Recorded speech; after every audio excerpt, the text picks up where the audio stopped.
While some teams are sinking into their respective spots in the NFL, others are heating up the potential for a playoff bid. Can you believe it? We're already in week 11 of the season, and if there's one thing that last week taught us, it's that nobody is safe. And now no one is undefeated. Each week we're picking the winners in some of the hottest games. Usually I'm joined by a sports anchor or expert for one of our partners across the United States. This week I'm going to give you my take on the following games. Starting in Detroit, the Dallas Cowboys enter this matchup locked up top in a tie for the NFC East with Philly. The Lions, in contrast, dropped out of the playoff picture, losing 5 of their last 6. Right now, Matthew Stafford is a big question mark for this team. He has a back injury and wasn't practicing earlier in the week. Obviously, that's not the only hole in this offense with the extended absence of Johnston at running back.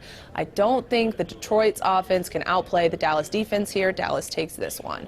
Up next, the newly crowned Kings of New York will face the Washington Redskins, and as bad as the Jets are this season, let me preface this by saying they don't rank well on defense, but the unit is exceptionally good at stopping the run. That's bad news for interim head coach Bill Callahan, who relies primarily on his backs to make the big plays. If they can't gain anything on the ground, we'll just have to see how good Dwayne Haskins is in his home debut. And after the win in New York, the Jets really have some momentum heading into this matchup. They'll get this one, I think. Arguably the game of the week, the New England Patriots are in Philadelphia for a Super Bowl 2018 rematch. Last week we learned the New England Patriots are stoppable. They lost on the road to the Ravens. We watched the Ravens offense expose the Pats' ability to stop the run, and that's really going to be one major key for the Pats to walk away victoriously this week. The Eagles, on the other hand, they're one of many teams with a bye in week 10. They're rested up. They had an extra week to prepare for this matchup, and since we're talking about New England defense, I have to make a few notes for the Eagles' success as well.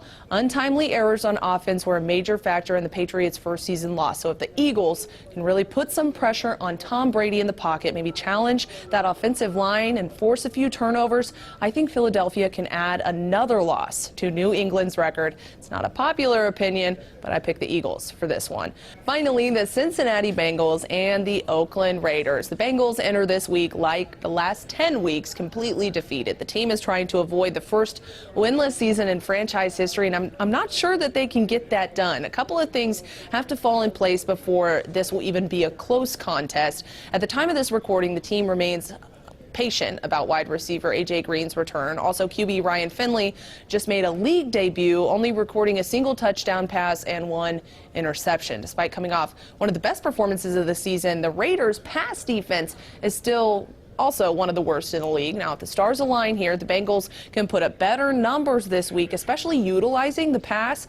But I fully expect Derek Carr in total control. The Raiders take this one in the end. Those are your NFL Week 11 picks. Make sure you check back each week for analysis from sports anchors and experts all across the country. I'm Katie Johnston for CBS Local Sports.